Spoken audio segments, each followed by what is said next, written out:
नमस्ते, प्रणाम। अगर आप भी निष्पक्ष खबरें सुनना पसंद करते हैं तो हमारे चैनल को सब्सक्राइब करके जुड़ जाएं, क्योंकि यहाँ पर निष्पक्ष खबर ही सुनाई जाती है। शुभ समाचार श्रृंखला की पहली खबर है कि मणिपुर में राष्ट्रपति शासन लागू हो चुका है। और दूसरी खबर है कि क्या होता है राष्ट्रपति शासन, राष्ट्रपति शासन किस प्रकार से कार्य करता है। इसमें राष्ट्रपति शासन के बारे में बताया जाएगा कि आखिर राष्ट्रपति शासन क्या होता है। तीसरी खबर है कि मणिपुर के मुख्यमंत्री जो एन बीरेन सिंह ने, जिन्होंने हाल ही में इस्तीफा दिया है, उनका एक ऑडियो वायरल हुआ जिसमें देखा जा रहा है कि पूरी जो है मणिपुर हिंसा के पीछे इन्हीं की साजिश नज़र आ रही है। मणिपुर हिंसा के पीछे जो है पूरी तरह से एन बीरेन सिंह का हाथ नज़र आता है अगर उस ऑडियो को देखा जाए। उसके बाद भी हमारे देश के प्रधानमंत्री इनके ऊपर कार्रवाई क्यों नहीं कर रहे हैं, जबकि दिल्ली के पूर्व मुख्यमंत्री अरविंद केजरीवाल के ऊपर जो है शराब घोटाले का पूरा मामला जो है सिद्ध भी नहीं हो पाया था कि शराब घोटाला सही है कि गलत। उसके बाद भी जो है केवल आरोप लगाकर भारतीय जनता पार्टी ने उन्हें जेल में भेज दिया था। लेकिन इनके खिलाफ जो है एक ऑडियो भी वायरल हो गया है, उसके बाद भी कोई कार्रवाई नहीं हो रही है। और इन्होंने हाल ही में अपना इस्तीफा देकर भी यह सिद्ध कर दिया कि आरोप जो है हमने किया था, इसीलिए इस्तीफा भी दे दिया है। तो ऐसी स्थिति में हमारे देश के प्रधानमंत्री माननीय श्री नरेंद्र मोदी जी इन्हें जेल में क्यों नहीं भेज रहे हैं। शुभ समाचार श्रृंखला की एक और खबर है कि अगर आप यूपी, बिहार, एमपी, झारखंड के निवासी हैं, आप खुद या आपके परिवार में कोई भी पढ़ाई करने वाला छात्र जो अभी इंटरमीडिएट पास नहीं किया है, उसे बता दीजिए कि शुभ यादव 72 चैनल की तरफ से चंद्रदेव सनातनी पुरस्कार के तहत एक बाइक जीतने का मौका दिया जा रहा है। इस खबर के बारे में वीडियो के अंत में हम पूरी तरीके से विस्तृत चर्चा करेंगे, लेकिन उससे पहले आइए देखते हैं राजनीतिक खबरें क्या हैं। मणिपुर में राष्ट्रपति शासन लागू हो गया है। आइए देखते हैं क्या है पूरा मामला। मणिपुर के सीएम बीरेन सिंह पद से इस्तीफा देने के बाद अब सूबे में राष्ट्रपति शासन लागू कर दिया गया है। मणिपुर में मैतेई और कुकी समुदाय के बीच हिंसा के चलते कानून व्यवस्था की स्थिति गंभीर बनी हुई है। बीते रविवार को बीरेन सिंह ने राज्यपाल अजय कुमार भल्ला से मुलाकात कर मुख्यमंत्री पद से इस्तीफा दे दिया था। इसके बाद से ही नए मुख्यमंत्री के नाम पर मुहर लगाने के लिए बीजेपी नेताओं की बैठकों का दौर शुरू हो गया था। अब बीजेपी वालों का कहना है कि मुख्यमंत्री का कोई नया चेहरा नहीं मिला, ऐसी स्थिति में जो है राष्ट्रपति शासन लागू कर दिया गया है। लेकिन वहीं कांग्रेस पार्टी का मानना है कि जो है हमारे अविश्वास प्रस्ताव से डर गई है पूरी तरीके से भारतीय जनता पार्टी, इसीलिए जो है वहां पर राष्ट्रपति शासन लागू कर दिया। कांग्रेस पार्टी का यह आरोप है कि भारतीय जनता पार्टी के पास जो है मणिपुर विधानसभा में जो है पूर्ण बहुमत नहीं है। वह भारतीय जनता पार्टी के समर्थन में जो विधायक थे वो भी अब इस समय जो है उससे समर्थन वापस ले लिए हैं। तो ऐसी स्थिति में भारतीय जनता पार्टी यह डर रही है कि कहीं अविश्वास प्रस्ताव का सामना करते हुए हमारी सरकार वहां पर गिर ना जाए। ऐसी स्थिति में उन्होंने कोई नया मुख्यमंत्री ना बनाकर डायरेक्ट जो है राष्ट्रपति शासन लागू करके मणिपुर को केंद्र सरकार अपने हाथ में ले ली है। देश के प्रधानमंत्री, देश के और गृह मंत्री इस समय जो है अब राष्ट्रपति के माध्यम से मणिपुर पर डायरेक्ट शासन करेंगे। ऐसा कांग्रेस पार्टी का आरोप है कि हमारे अविश्वास प्रस्ताव से पूरी तरीके से भारतीय जनता पार्टी डर रही है और वह जो है अल्पमत से सरकार चला रही थी।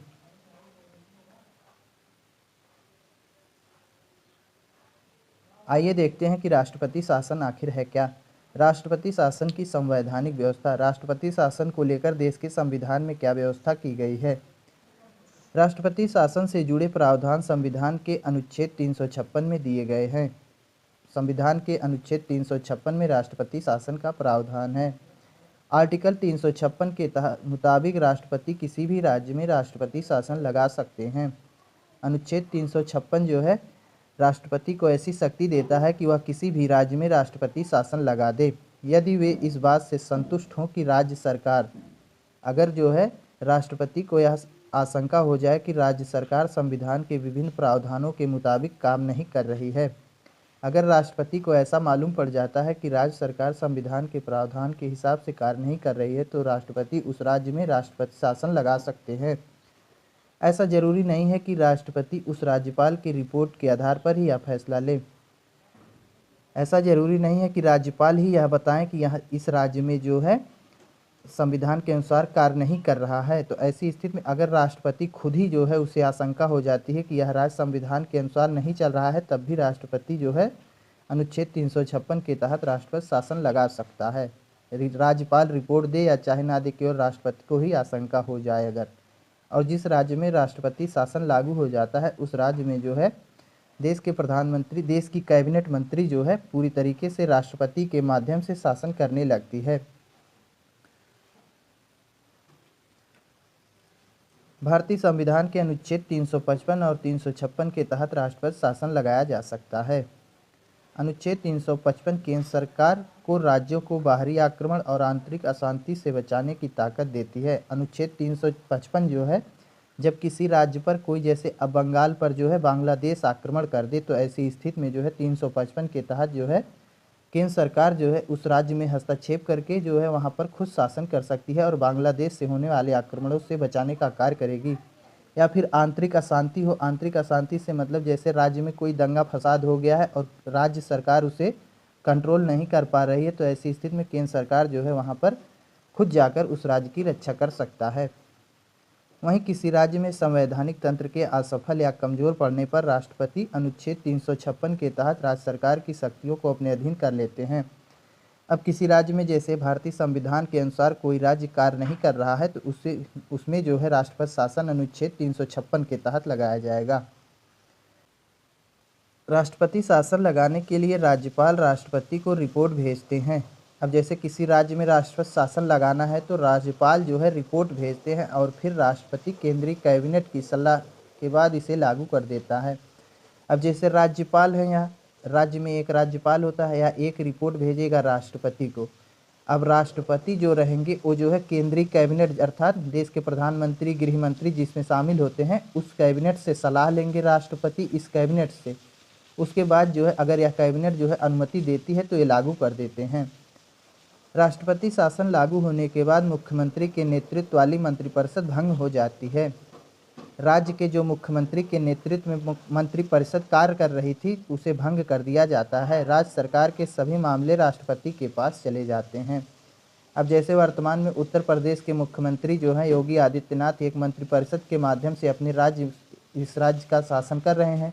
अगर यहाँ पर राष्ट्रपति शासन लागू हो जाता है तो योगी की मंत्रिपरिषद समाप्त करके पूरे मामले जो है उत्तर प्रदेश के राष्ट्रपति के पास चले जाएंगे।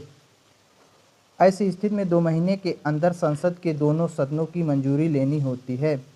जो राष्ट्रपति शासन लागू हुआ है इसे जो है संसद की अनुमति लेनी पड़ेगी, दोनों सदनों की, अर्थात लोकसभा और राज्यसभा दोनों की मंजूरी लेनी पड़ेगी 2 महीने के अंदर ही।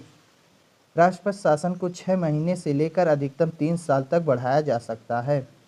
विशेष स्थितियों में इसकी सीमा और अधिक हो सकती है।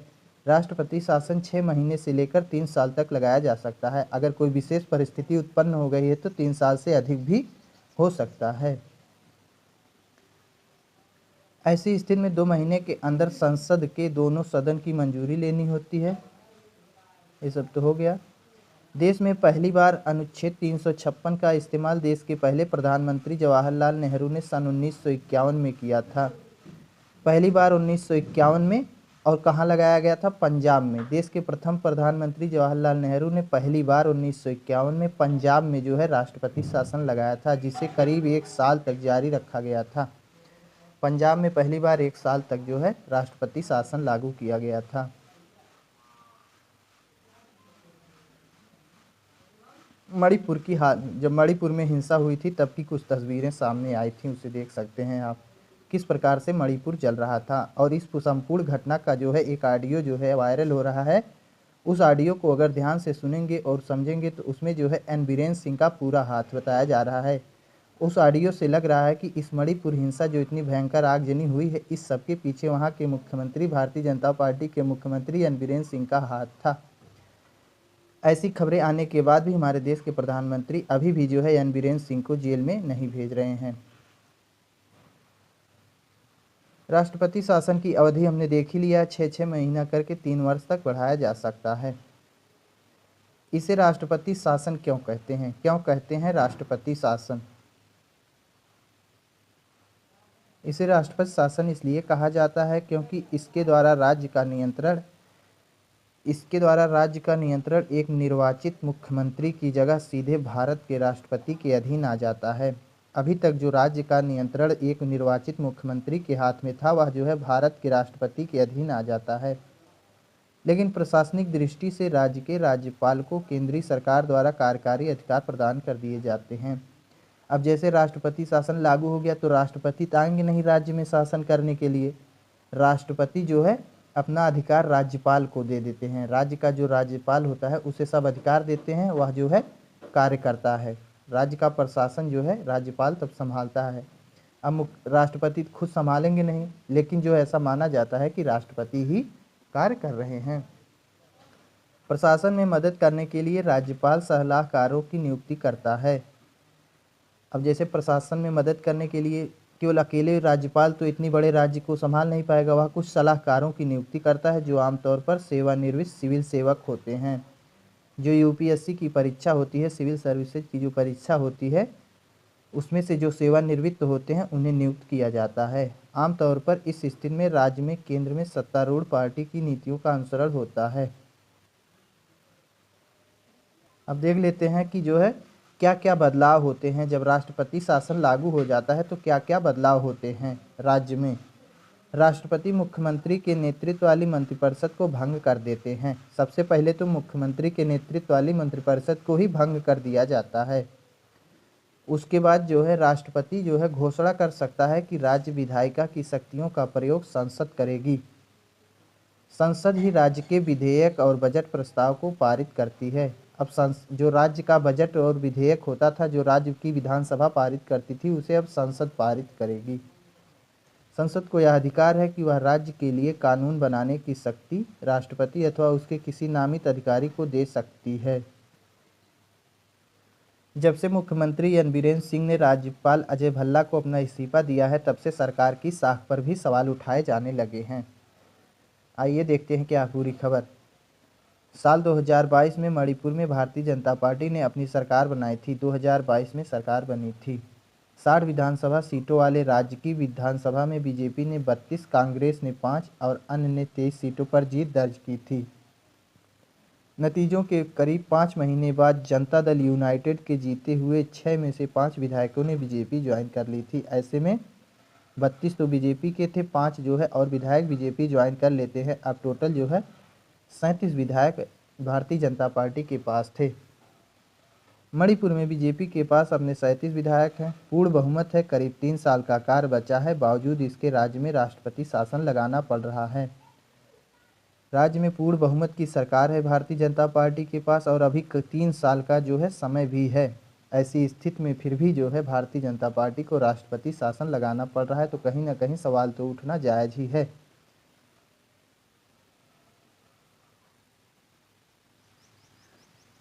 तीसरी खबर की चर्चा हमने कर ही लिया था कि मणिपुर मुख्यमंत्री को अभी तक जेल क्यों नहीं भेज रहे हैं देश के प्रधानमंत्री माननीय श्री नरेंद्र मोदी जी, क्योंकि इनका ऑडियो क्लिप भी वायरल हो चुका है पूरी तरीके से और सुप्रीम कोर्ट ने भी इसकी रिपोर्ट मांग ली थी। उसके बाद भी अभी तक इन्हें जेल क्यों नहीं भेजा गया।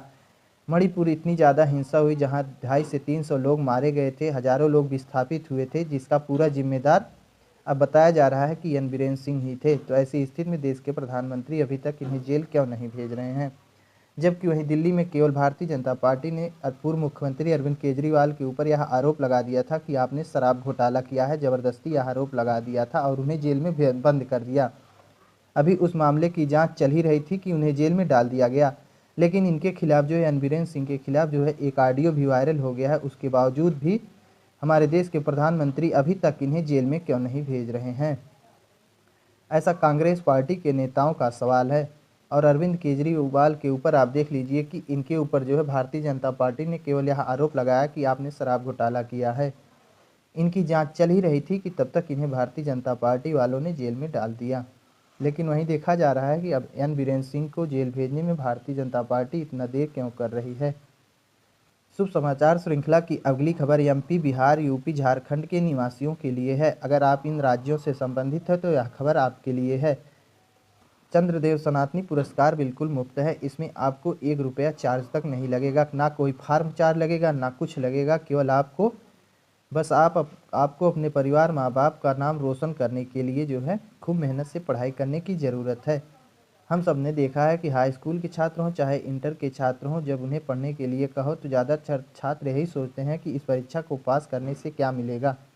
इंटरमीडिएट में कोई छात्र हो और उसे पढ़ने के लिए कहो तो ज़्यादातर छात्र यही, कुछ छात्र पढ़ते भी हैं लेकिन ज़्यादातर छात्र यही सोचते हैं कि इससे पढ़ने से नौकरी वोकरी नहीं मिलेगी, केवल एक डिग्री मिलनी है, थोड़ा बहुत पढ़ लेते हैं और वो जो लोग हैं डिग्री हासिल कर लेते हैं, लेकिन नॉलेज जो है शून्य बराबर होता है। तो ऐसी स्थिति में लापरवाही से पढ़ाई करने वाले छात्रों के लिए जो है चंद्रदेव सनातनी पुरस्कार इस जो है परीक्षा में टॉप करने वाले छात्रों को बाइक प्रदान कर रहा है, ताकि जो है छात्रों की रुचि पढ़ाई में लगे।